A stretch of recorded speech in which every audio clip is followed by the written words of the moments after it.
السلام علیکم ورحمۃ اللہ وبرکاتہ۔ بسم اللہ والصلاۃ والسلام علی رسول اللہ، اما بعد۔ ریاض الصالحین کا ہمارا 16 نمبر باب آج شروع ہوگا۔ باب ہے باب الامر بالمحافظۃ علی السنۃ و آدابها، سنت اور اس کے آداب کی حفاظت کرنے کے حکم کا بیان۔ باب نمبر 15 میں ہماری احادیث کا نمبر کچھ آگے پیچھے تھا، مختلف ایڈیشن تھے اس کے جو پبلش ہوئے ہیں، ان میں نمبرنگ کچھ چینج تھی، کیونکہ شروع میں جو حدیث عائشہ جس کا 14ویں باب سے ریفرنس دیا گیا تھا 15ویں باب میں، اس کا بھی نمبر تھا اور بعض ایڈیشن میں اس کا نمبر نہیں ہے، تو اس کی وجہ سے آج ہم دوبارہ 156 نمبر لیں گے جو ہم کل لے چکے ہیں۔ گزشتہ روز ہم 156 نمبر حدیث لے چکے ہیں، جبکہ وہ اصلاً 155 ہے، کیونکہ وہ ایڈیشن کم ہیں جن میں اس طرح کی نمبرنگ ہے، اور زیادہ تر ایڈیشن جو ہیں ان میں حدیث عائشہ جس کا 14ویں باب کی حدیث کو 15ویں باب میں ذکر کیا گیا اس کا نمبر نہیں ہے، تو حدیث عمر جو ہے اس پہ نمبر ہے، اس وجہ سے ہم آج 156 یعنی ریپیٹ ہو جائے گا، تو آج سے ہم اسی نمبر کے حساب سے چلیں گے۔ حدیث ہے، باب شروع ہو رہا ہے 16واں۔ اللہ تعالیٰ کا فرمان ہے وَمَا آتَاكُمُ الرَّسُولُ فَخُذُوهُ وَمَا نَهَاكُمْ عَنْهُ فَانْتَهُوا۔ اللہ تعالیٰ نے فرمایا رسول تمہیں جو دے اسے لے لو، اور جس سے تمہیں روک دے اس سے رک جاؤ۔ اسی طرح اس باب میں بے شمار آیات ہیں جن کا ذکر اللہ تعالیٰ نے کلام مجید میں کیا، اور رسول اللہ صلی اللہ علیہ وسلم نے اس کی تفسیر، اس کی تفہیم ہمیں سمجھائی کہ کس طرح اطاعت الہی اور اطاعت رسول میں آنا ہے۔ اسی طرح ہم ان آیات کے ساتھ جو احادیث ہیں وہ بھی کافی ساری ہیں، لیکن یہاں امام صاحب نے جن احادیث کا ذکر کیا ہے ہم اس تک ہی رہیں گے، اور آیات جو ہیں وہ مختلف صورتوں کی ہیں، سورۃ نجم کی ہیں، آل عمران کی ہیں، احزاب کی ہیں۔ رسول اللہ صلی اللہ علیہ وسلم کو اسوہ حسنہ جو قرار دیا گیا، ہمارے لیے نمونہ بنا کر بھیجا گیا، وہ بھی آیات اس میں ذکر ہیں۔ سورۃ نساء کی آیات ذکر ہیں، تو اس طرح اس میں کافی ساری آیات ذکر ہیں، اور اس باب میں وہ آیات کا بھی ذکر ہے جن میں اللہ اور اس کے رسول کی اطاعت کی نافرمانی کرنے کا بتلایا گیا ہے کہ جس سے انسان کے اعمال ضائع ہو جاتے ہیں، اس کا بھی اس میں ذکر ہے۔ اور حدیث ہے، حدیث جس طرح پہلے ذکر کیا کہ نمبر کا فرق پڑا ہے، تو اب ہم دوبارہ 156 نمبر لیں گے۔ حدیث 156 ہے، عن ابی ہریرہ رضی اللہ عنہ عن النبی صلی اللہ علیہ وسلم قال، سیدنا ابو ہریرہ رضی اللہ تعالیٰ عنہ نبی علیہ الصلوۃ والسلام سے روایت کرتے ہیں، کہتے ہیں کہ اللہ کے نبی علیہ الصلوۃ والسلام نے فرمایا دعونی ما ترکتکم، جو باتیں میں تمہیں بیان کرنے سے چھوڑ دوں تم مجھے میرے حال پر چھوڑ دو، یعنی ان پر سوال نہ کیا کرو۔ انما اہلک من کان قبلکم کثرت سؤالہم، تمہارے سے پہلے جو قوم تھی، تم سے پہلے جو لوگ تھے، اس قوم کو اسی چیز نے ہلاک کیا کہ وہ کثرت سوال کیا کرتے تھے، یعنی سوال بہت زیادہ کرتے تھے۔ واختلافہم علی انبیائہم، اور اپنے پیغمبروں سے اختلاف کرتے تھے، یعنی ان کی بات سے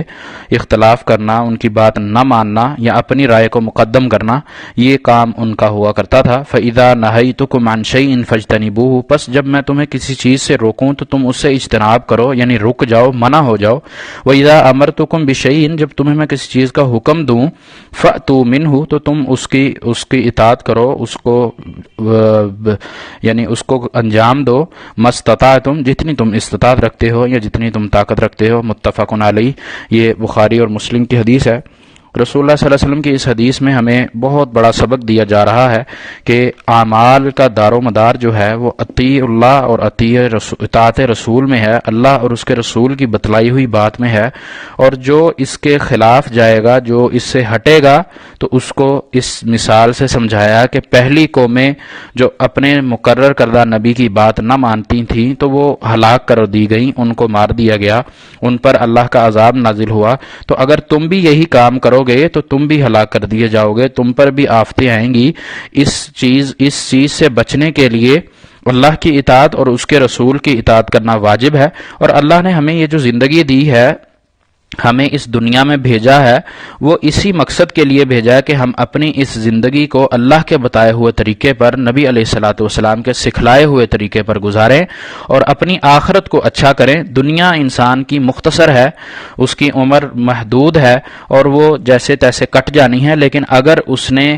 احکامات الہیہ پر گزاری ہوئی تو پھر اس کی نجات ممکن ہے۔ اسی طرح جو ہمارے معاشرے میں ہمارے ہاں آپس کا اختلاف ہے، اس کو ختم کرنے کا بھی آسان ترین حل یہی ہے کہ ہم اللہ اور اس کے رسول کی اطاعت میں آ جائیں، اللہ اور اس کے رسول کی بات کے بعد نہ اپنی بات کو لے کر آئیں نہ کسی اور کی بات کو لے کر آئیں، تو ہماری اسی میں نجات ہے اور اسی میں ہماری بھلائی ہے، اسی میں ہم سرخرو ہوں گے۔ اسی طرح اس حدیث میں جو ہمیں ایک چیز اور ملتی ہے کہ استطاعت کے مطابق عمل کرنا ہے۔ جس طرح بنی اسرائیل کی قوم نے اللہ کے نبی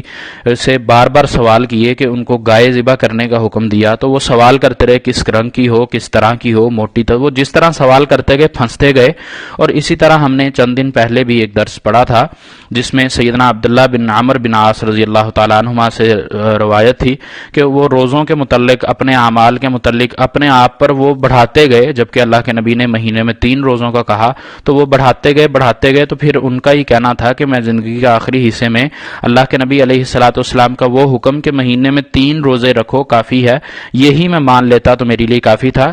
جبکہ وہ سوال کرتے کرتے انہوں نے اپنے اوپر خود جبر کر لیا، خود تشدد کر لیا، اور اسی طرح شریعت نے ان کے لیے سختی کر دی، جبکہ شرع میں سختی نہیں ہے۔